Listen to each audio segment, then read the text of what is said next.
Hello అందరికీ. 'అఖండ దీపం' 92వ భాగం. స్టోరీ నచ్చితే లైక్ చేయండి, షేర్ చేయండి, సబ్స్క్రైబ్ చేసుకోండి. అలాగే కామెంట్ చేయడం అస్సలు మర్చిపోకండి.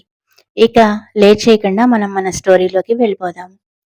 భువనేశ్వరి, సరయు ఇద్దరూ హాల్లోకి వచ్చి చూసేటప్పటికి అక్కడ కనిపించిన దృశ్యం చూసి వాళ్ళిద్దరూ ఒక్కసారిగా షాక్ అయ్యారు. మైథిలి పూజ గదిలోంచి బయటకొస్తూ కనిపించింది. ఆమె పట్టుచీర కట్టుకొని, నగలు పెట్టుకొని చాలా కళగా ఉంది. ఆమెని అలా చూసిన భువనేశ్వరి, సరయు ఇద్దరూ కూడా ఒక్కసారిగా షాక్‌లో నిలబడిపోయారు. ఏ ఏంటే నీ అవతారం? నిన్నివన్నీ పెట్టుకోమని ఎవరు చెప్పారు? అసలు నీకు ఈ నగలన్నీ ఎక్కడివి? అని కోపంగా అడిగింది భువనేశ్వరీదేవి. ఇవి మా అత్తగారి నగలు. నేను పెట్టుకోపోతే ఇంకెవరు పెట్టుకుంటారు? అన్నిటికీ మొదట అలా షాక్ అవ్వడం మానేయండి. ఎందుకంటే ఇక మీదట మీకు షాకుల మీద షాకులు తగులుతూనే ఉంటాయి అని పొగరుగా సమాధానం చెప్పింది మైథిలి. సరియు కోపంగా మైథిలి దగ్గరికి వచ్చి, నువ్వే ఈ ఇంటి కోడలైపోయినట్లుగా ఫీల్ అవ్వకు. జస్ట్ ఇంకొద్ది గంటలు ఓపిక పట్టు. నీ స్థానమేంటో మేం డిసైడ్ చేస్తాము అని అన్నది సరియు. సరియు అంత కాన్ఫిడెంట్ గా మాట్లాడుతుంది అంటే వాళ్ళిద్దరూ ఏదో ప్లాన్ చేశారు అన్న అనుమానం మైథిలికి కలిగింది.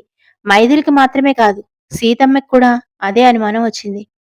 నువ్వంత కాన్ఫిడెంట్ గా చెప్తున్నావు అంటే మళ్ళీ ఏదో ప్లాన్ వేసుంటారు. ఈసారి ఏం ప్లాన్ వేశావేంటి అని వెటకారంగా అడిగింది మైథిలి. నిన్ను మళ్ళీ పని మనిషిని చేసే ప్లాన్ వేశాంలే. తొందరెందుకు? కాసేపు ఆగు, నీకే తెలుస్తుంది అని వెటకారంగా అన్నది సరయు. సరయు, ఎందుకలా నోరు పారేసుకుంటావు? కొద్దిసేపు ఆగమని చెప్పాను కదా అని అన్నది భువనేశ్వరీదేవి. అలా సరయుతో మాట్లాడుతున్నప్పుడే మైథిలిని చూసి పరీక్షగా మరోసారి చూసి ఆమెకు దగ్గరగా వెళ్ళింది భువనేశ్వరీదేవి. ఆమె ఎందుకు తనకంత దగ్గరగా వస్తుందో మొదట మైథిలికి అర్థం కాలేదు. భువనేశ్వరీదేవి మైథిలి వైపు పరీక్షగా చూస్తూ, ఈ ఇంటి తాళాలు నీ చేతికెవరిచ్చారు? మర్యాదగా ఆ తాళాలు ఇటివ్వు అని కోపంగా అన్నది. చెప్పాను కదా, ఇది మా మామగారు నా చేతికిచ్చి వెళ్లారు. ఆయన వచ్చిందాకా వీటిని భద్రంగా కాపాడడం నా బాధ్యత అని అంతే ర్యాష్ గా సమాధానం చెప్పింది మైథిలి.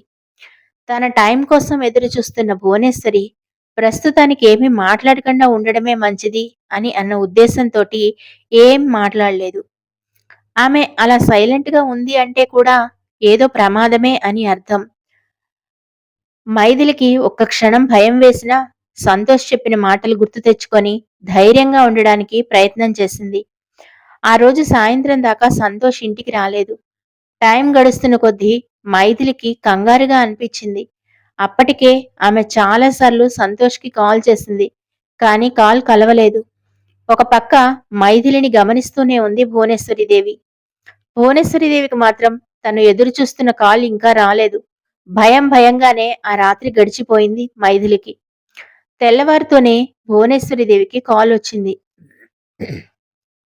నిద్రమత్తులోనే ఫోన్ ఆన్ చేసి, హలో, ఎవర్రా ఈ టైంలో నన్ను డిస్టర్బ్ చేస్తున్నారు అని కోపంగా అన్నది భువనేశ్వరీదేవి. మేడం, నేను. మీరు చెప్పిన పని పూర్తయింది. సంతోష్ ఇప్పుడు మా కస్టడీలోనే ఉన్నాడు. అతనిని పట్టుకోవడానికి చాలా కష్టమైపోయింది. అందుకే ఫోన్ చేయడానికి లేట్ అయింది అని చెప్పాడు అవతలి వ్యక్తి. దెబ్బకి భువనేశ్వరీదేవికి నిద్రమత్తు మొత్తం ఎగిరిపోయింది. బెడ్ మీద లేచి కూర్చుని, నువ్వు చెప్పేది నిజమే కదా? వాడిప్పుడు మన కస్టడీలోనే ఉన్నాడు కదా? వాడి ఫొటోస్ నాకు పంపించు అని ఆత్రంగా అడిగింది భువనేశ్వరీదేవి. అతనిని గోనె బస్తాలు వేసి కట్టకట్టాం మేడం. మేము అతన్ని పట్టుకోవడానికి చాలా కష్టం పడ్డాం.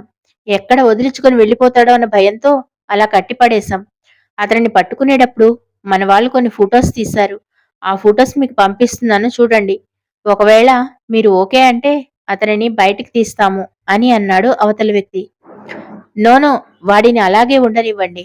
ముందు ఆ ఫొటోస్ నాకు పంపించు అని అన్నది భువనేశ్వరీదేవి. ఆమె ఫోన్కి కొన్ని ఫొటోస్ వచ్చాయి.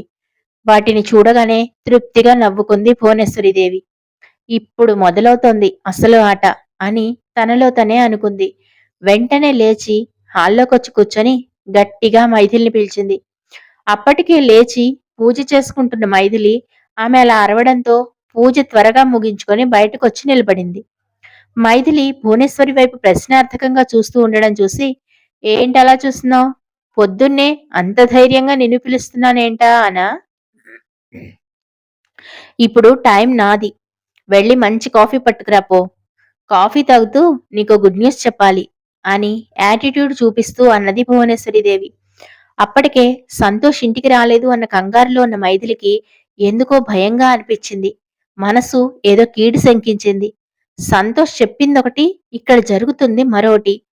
ప్రస్తుతం అసలేం జరిగిందో తెలుసుకున్న తర్వాత మాత్రమే తను ఏదైనా యాక్షన్ తీసుకోగలదు. అందుకే సైలెంట్‌గా వెళ్లి కాఫీ కలిపి తీసుకువచ్చి భువనేశ్వరీదేవికి ఇచ్చింది. అందులో ఏమి కలపలేదు కదా? కలిపి ఉండవులే. ఎందుకంటే ఇక నీకు ఆ ఛాన్స్ లేదు అని వెటకారంగా అన్నది భువనేశ్వరీదేవి. అసలు మీరేం చెప్పాలనుకుంటున్నారో చెప్పండి. మీరు ఎంతకైనా తెగిస్తారు అని నాకు తెలుసు. కానీ మీలో ఏ మూలనన్నా మానవత్వం మిగిలుందేమోనని ఇంతకాలం ఎదురు చూస్తూ ఉన్నాను. ఏదైనా తేడాగా బిహేవ్ చేస్తే మాత్రం ఈసారి అస్సలు ఊరుకోను అని కోపంగా అన్నది మైథిలి. Hold down. ఏంటి నోర్లేస్తుంది? ఇప్పుడు నేను చెప్పబోయే విషయం వింటే ఆ తర్వాత మాట్లాడ్డానికి కూడా భయపడతావులే అని కాఫీ తాగుతూ నెమ్మదిగా అన్నది భువనేశ్వరీదేవి. మైథిలికి ఏం మాట్లాడాలో అర్థం కాలేదు. సైలెంట్‌గా నిలబడి ఉంది. కొద్దిసేపటి తర్వాత భువనేశ్వరీదేవి తన ఫోన్ లాక్ ఓపెన్ చేసి కొన్ని ఫోటోస్ మైథిలికి చూపించింది. అవి చూడగానే మైథిలి కాళ్ల కింద భూమి కదిలిపోతున్నట్లుగా అనిపించింది. ఇప్పుడు తను ఏం చేయాలో అర్థం కాలేదు. సంతోష్‌ని ఎలా కాపాడుకోవాలో అర్థం కాలేదు. భువనేశ్వరీదేవి ఇంతకు తెగిస్తుంది అని అనుకోలేదు. అందుకే భయంగా భువనేశ్వరీదేవి వైపు చూసింది మైథిలి. అరెరే! కరాటీలో బ్లాక్ బెల్ట్ వచ్చిన ది గ్రేట్ మైథిలి అంత భయపడుతోందేంటి? ఈ ఇంటి పెత్తనం మొత్తం ఇప్పుడు నీది కదా! మీ మామగారు, అదే నా భర్త గాని భర్త, నీ పేరు మీద ఆస్తి రాసిపోయాడు కదా! నీ భర్త, అదే నా కొడుకు గాని కొడుకు, నీ మాటే వింటున్నాడు కదా! త్వరలోనే తల్లివి కాబోతున్నావు. ఈ వంశానికి వారసుణ్ణి అందించబోతున్నావు. ఈ ఇంటి మొత్తానికి మహారాణిలాగా ఏలబోతున్నావు. అలాంటి ది గ్రేట్ మైథిలి కళ్ళల్లో భయం కనబడుతోంది. ఏంటి? ఐ లైక్ ఇట్ అని పెద్దగా నవ్వడం మొదలుపెట్టింది భువనేశ్వరీదేవి. అంతలో అక్కడికొచ్చింది సరియు.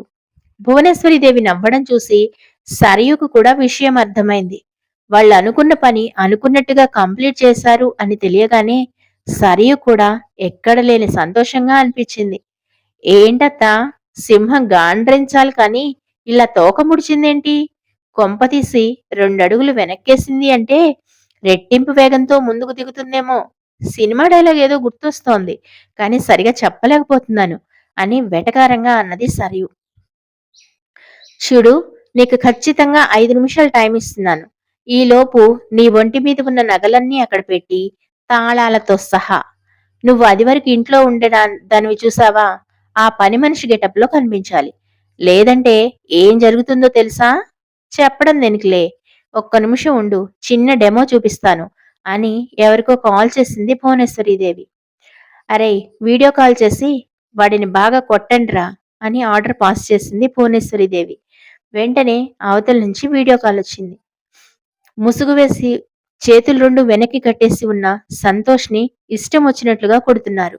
ఆ దెబ్బలకి తట్టుకోలేక సంతోష్ బాగా అరుస్తున్నాడు. కానీ అతని నోట్లోంచి మాటలు బయటికి రావడం లేదు. ఎందుకంటే నోటికి అడ్డంగా క్లాత్ కట్టేసి ఉండడంతో అతను బయటికి అరవలేకపోతున్నాడు. అది చూసి మైథిలి మరింత భయపడిపోయింది. వద్దొద్దు, ప్లీజ్ ఆయన్ని కొట్టద్దు అని చెప్పండి. మీరేం చెప్పినా వింటాను. ఆయన్ని వదిలిపెట్టండి. దయచేసి కొట్టద్దు ఆయన్ని అని ఏడుస్తూ అడిగింది మైథిలి. గుడ్. ఇప్పుడు నువ్వు నా దారిలోకొచ్చావు. నేను చెప్పిన టైంలో ఆల్రెడీ 2 మినిట్స్ గడిచిపోయాయి. నీకింకా ఓన్లీ 3 మినిట్స్ మాత్రమే మిగిలున్నాయి. మర్యాదగా నేను చెప్పిన గెటప్‌లో కనిపించాలి అని చెప్పింది భువనేశ్వరీదేవి.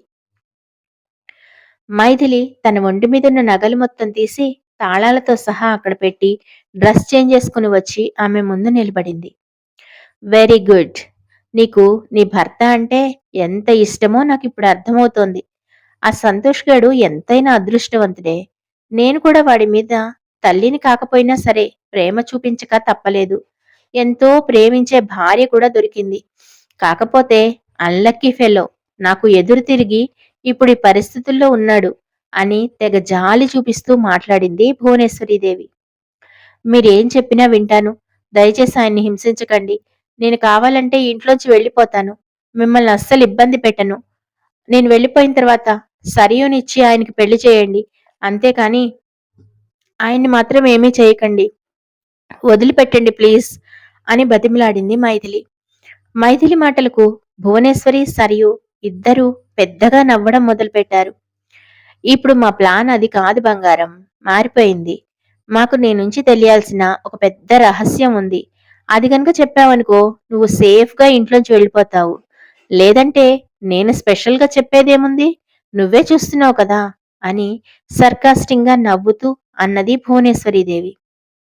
ఇంతకీ వాళ్ళు ఏ రహస్యం గురించి అడుగుతారో అర్థం కాక మైథిలి అయోమయంగా వాళ్ళ వైపు చూస్తూ ఉండిపోయింది. ఆ తర్వాత భువనేశ్వరీదేవి అడిగిన విషయాన్ని విని మైథిలికి కాళ్ళ కింద భూమి కదిలిపోతున్నట్లుగా అనిపించింది. ఆమెకి ఒక్క క్షణం ఏం చేయాలో అర్థం కాలేదు. ఇంతకీ సరియు భువనేశ్వరి మైథిలిని ఏ రహస్యం గురించి అడిగి ఉంటారంటారు?